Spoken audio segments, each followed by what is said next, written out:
Hi, everyone. Judge Andrew Napolitano here for Judging Freedom. Today is Wednesday, June 28th, 2023. It's about 3:35 in the afternoon here on the East Coast of the United States. Jack Devine, the courageous Jack Devine, returns to our cameras today. We have much to discuss, Jack. Thank you very much for joining us. Thank you very much for giving us your time. You're beginning to develop some fans and people that regularly look forward to you amongst the Judging Freedom viewers. What is your take on what we all observed over the weekend, which I will describe as Yevgeny Prigozhin and his Wagner group pretty much dominating the town of Rostov-on-Don, which has a Russian military installation in it, and then beginning a march toward, I don't think it was literally a march, they must have been in vehicles, a movement toward Moscow, which most of the world thought was some sort of a coup in the making, and then changing his mind and turning around and then going to Belarus. What's your handle on this, Jack? Yeah, Judge, I mean, look, this is the million-dollar question. How can you get into a bottom line assessment in a few words? I'm going to try. Okay. First of all, I'm so glad to learn that so many of the audience is much more appreciative of my positions and tracking them, particularly last week. So we won't dwell on it, but it's great to have some of them with me. So on The View, and again, a lot of your audience had heard me talk about this before, and that was back in March of 22. The title of the op-ed was Putin ensured his own demise, right? And I stand by that. The albatross around his neck is Ukraine. He's not going to be able to dig himself out of the hole, given the situation in the Ukraine. What happened was, and I've been saying all along that I think he's on a path to his own exit. This was a bit unanticipated that it would happen, that the military cracks would show this early should be extremely upsetting to him. It shows tremendous weakness and not control. And his whole pathway in life was he was the man in charge. He was the boss. And now he doesn't look that way at all. And I personally believe that within the infrastructure there, or the military, the intelligence services, the elites in the political and economic area look at him quite differently. And there are more people to be willing to challenge. Here's my bottom line. I felt the fuse has been burning since the day he went across the border at a slow rate. I believe that rate picked up quite a bit. But I'm not saying he's going to be out of term. But when the situation is clear in Ukraine, not that he's failing, that he failed. The moment it's now he's clear he failed, that's when his real troubles begin. And it'll be just a matter of months from then before he's replaced. Let me ask you. That's my bottom line. All right. I appreciate the candor very much, Jack. Let me ask you some specific questions about the events of the weekend. Was the CIA involved in this event? Right. That same op-ed said, whatever you do, the CIA should not get involved in any internal of him, because it'll, A, you probably can't do it. B, it will fail and boomerang. And I believe, not because they listen to me, but I think most smart practitioners of the business recognize that, and that would have been extraordinarily dangerous and foolhardy and totally inconsistent with my view about covert action. So the answer is absolutely not. All right. The answer is, in Jack Devine's view, if Jack Devine were still the deputy director, absolutely not. But in fact and in history, do you know if the CIA caused or facilitated this last weekend? Absolutely not. There's nothing to substantiate that. Okay. I mean, there's nothing, there's no leak. Wait until, a leak from the White House, right? Something that gives or from the committees that said the agent. If you see that, then let's talk some more. Right now, I don't see any indications and stupid Okay, happens. is it Stupid fair happens. to say, is it fair to say that the CIA, because of its extraordinary surveillance capabilities, was aware of this coming event before it happened? Oh yes, I think that's almost a certainty, and I think the record shows that. Let me just Okay, make one point: the CIA could do it. The CIA could do it. okay. Orchestra- Do you know what orchestrating happened? the outfit. I don't believe even if that they're in a position to do it. Okay. Do you know what happened on Wednesday of last week when some intel leadership, I don't know if it was Avril Haines, the director of national intelligence, I don't know if it was Bill Burns, the director of CIA, but some high ranking people met with the Gang of Eight. You know what that is, the Congress within the Congress, to give them some sort of a heads up on some intel. Was it this? Do you know? Well, I believe that's what the record's saying now publicly, that they went down and briefed it's bipartisan, and it's the top leadership in both the House and the Senate. Correct. Been around for many, many years, and that's to make sure everyone's briefed. CIA is obligated to go do this. It's not Correct. like a choice. Correct. It's a bit of a fraud, Jack, because the members of Congress can't tell anybody. What the hell kind of a representative government is this? 8 of them know a secret. There's going to be a revolution in Russia, but we can't tell anybody. This is where your fans and mine disappear. Your 99.9% are with you. And that is, in a democracy, you have to have secrets. Under what conditions do you have secrets? It can't be an open book. Forget CIA, disband it. Maybe a lot of the audience wants to do that. You can't run no government. George Washington can run without having some of its information protected. So I hear you. Of course I hear you. I want to play Yevgeny Prigozhin, his first statement. Actually, this is his only public statement, as far as we know, from Belarus. This is, I believe, on Monday after he was safely in Belarus. It's audio only. It's in Russian. There are subtitles. I will read the subtitles for your benefit and for the benefit of our friends that are listening as opposed to watching this podcast. Here we go. We started our march because of injustice. On the way, we did not kill a single soldier on the ground. In a day, we were only 200 kilometers away from Moscow. We entered and completely took control of the city of Rostov. The civilians were glad to see us. We showed a master class on how 24 February 2022 should have looked. We did not have the goal of overthrowing the existing regime and the legally elected government, which was said many times. We turned around in order not to shed the blood of Russian soldiers. Is this credible, Jack? Only parts, tiny little parts. Tell me what you believe. Tell me what you believe and what you would challenge in what he just said. Well, I think what happened, let me try, and it's probably the easiest way to answer it. I mean, everyone's putting credit on like he's the great planner and he's had all these relationships. I think he was annoyed. I think he read his own speeches. I think he was inflated that he was the man that made the difference in Ukraine, and that he had so much power and influence with Putin that they were going to acquiesce to him, right? And that he would have his way.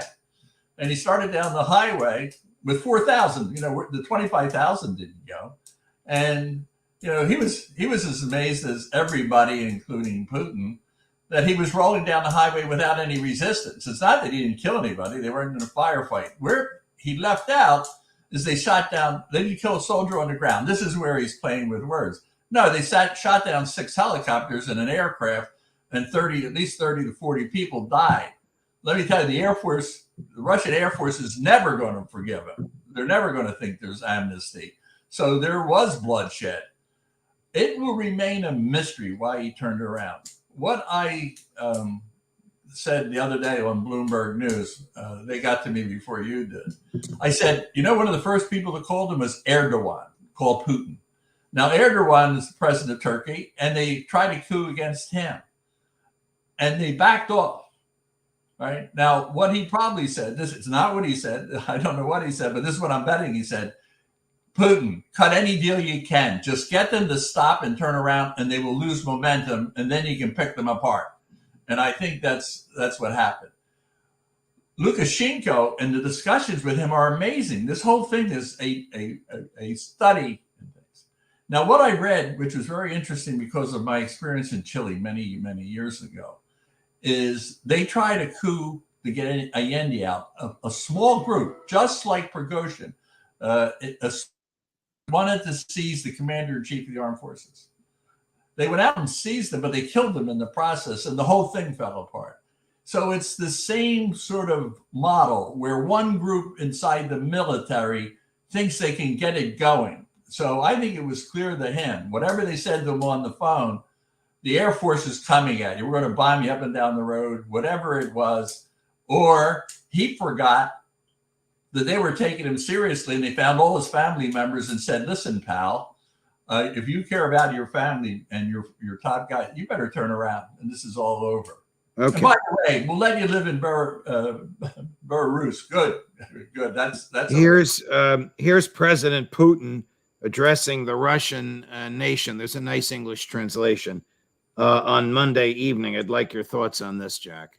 The mutineers betrayed their country, their people, and they betrayed those who they dragged into this affair, who they pushed to shoot at their comrades. It is this fratricide that the neo-Nazis in Kiev and their Western masters wanted to see, and the various traitors as well. They wanted to see Russian soldiers kill each other. They wanted to see Russian servicemen and civilians die, and ultimately to see Russia defeated and the Russian society split apart. So, since the very beginning, I gave orders to prevent bloodshed, and we needed time for that, including to give an opportunity to those who realize they've made a mistake to rethink their decision, to realize that they're putting society at risk, and that this is leading to destructive consequences as a result of this reckless affair. I thank the soldiers and commanders of the Wagner Group who made the only correct decision and refused to engage in the fratricide, and who stopped at the last line. Sounds very statesmanlike to me, Jack. He was scared to death. He left Moscow.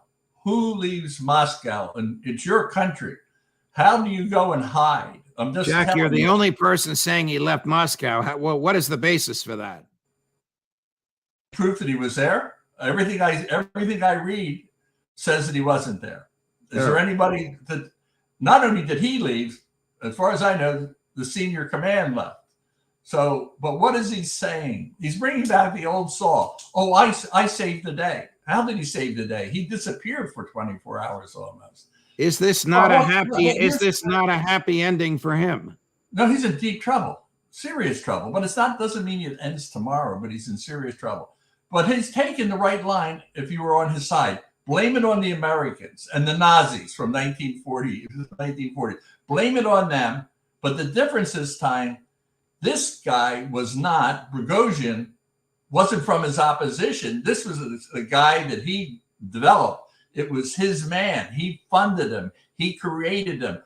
He appeals to his people. So this message against the amazing things that Prigozhin said, fake news, that this war wasn't necessary, that he'll never be forgiven. Now, if you look at what Lukashenko is saying, is he backed by Putin from wanting to kill Prigozhin, right? And I don't think that's the last act either. So what you're hearing now, somehow he, in the goodness of his heart, he solved this. He is trying to crawl his way back. And this is, the world saw this, will never be viewed. He wasn't viewed the same after he went into Ukraine. This has worsened his reputation inside and out. It's burning, and it's burning at a faster rate, the fuse. Is Prigozhin long for the world? Well, let me give you a story. You know, Trotsky decided he was going to go to Mexico. All right, we all know what happened to Trotsky, but that was Joe Stalin. That wasn't Vladimir Putin. Well, Vladimir Putin better be Stalin. In other words, he has to be as tough as nails. If Prigozhin believes that being Belarus, or if Putin thinks it's a good idea to have on his border the guy that, whatever you want to call it, the March of Justice or a mutiny, and you're going to put them on the border, there's one of them is wrong. And I'm betting on Putin having this right, that this guy is not going to be a trouble. He cannot be a troublemaker. I will squeeze him in a way that he will not be able to deal with me.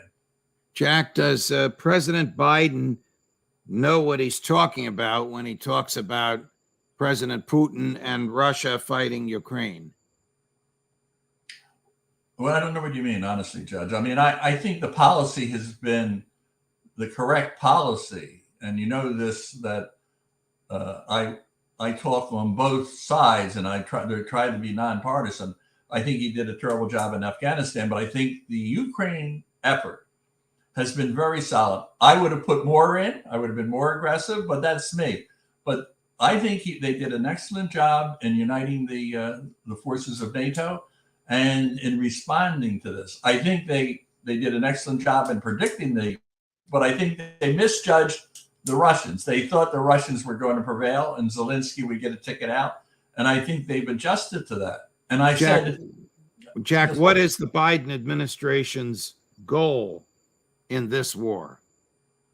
Well, I think it starts out with Putin as part of an axis with China, if you will, trying to be a bully in Europe, looking at opportunities to increase his strength and make Mother Russia great. He goes into Ukraine, democratic, unprovoked. Prigozhin says it was unprovoked, and he was the lead guy. So, those who want to believe something else, good luck, that NATO's behind it. Prigozhin is saying that. So remember, the question is, what is Biden's goal? Well, Biden's goal is to get Russia to leave Ukraine. Okay. I wrote in the Wall Street Journal of last month, there's want to get rid of Putin so that you break the alliance between China and Russia and make this world better because of a balance. That's not Biden. Biden's goal is to stop Putin. And I think the Ukrainians are like David and Goliath. They have a stance, so they've held Mother Russia to the task, and they're weaker today than yesterday. Does Biden run the risk that the war morphs into a wider conflict involving countries that have no interest in Russia or Ukraine?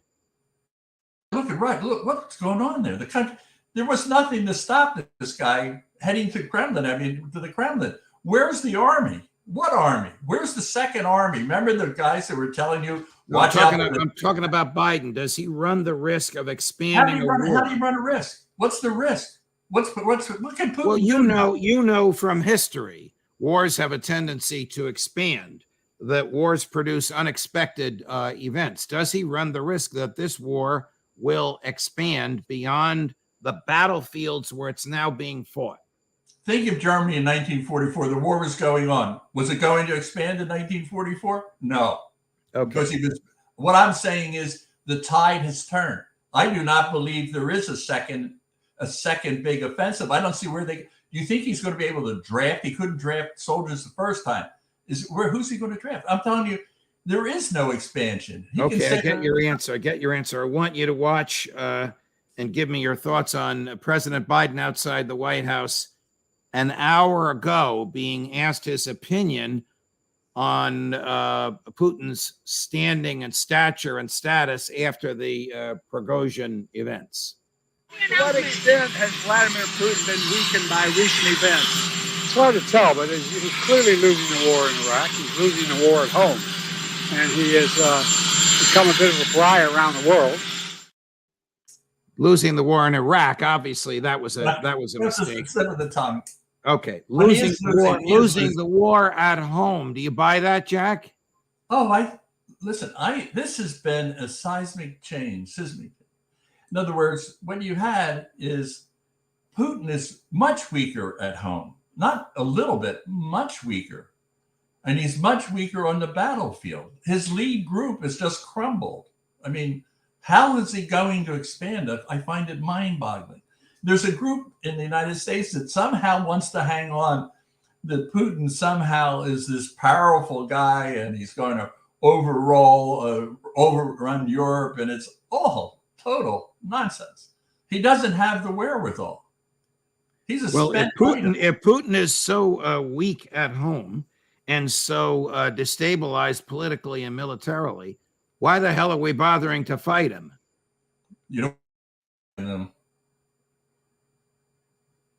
Say again, Jack. The worst thing around his neck is Ukraine. You want to take it away? Life might get better for him. Okay. I'm saying stay the course. You've got him on the ropes. Do not back off. Keep putting everything you can. Keep the pressure. This is a bad guy. He's got to go. He's unstable for the world. Jack, we appreciate your thoughts, and you aroused a lot of responses from some wonderful people. Did I lose my 2%? You still have your small percentage of fans, but thank you for your time, Jack. Always a pleasure. Always a pleasure, no matter what you say. More as we get it. Scott Ritter tomorrow at 1:30 in the afternoon. We'll play some clips of what Jack said. You can imagine how Scott will respond to those. Ask him where the 300,000 man army is. I will. Play that tape. I will. Judge Napolitano with Jack Devine for Judging Freedom.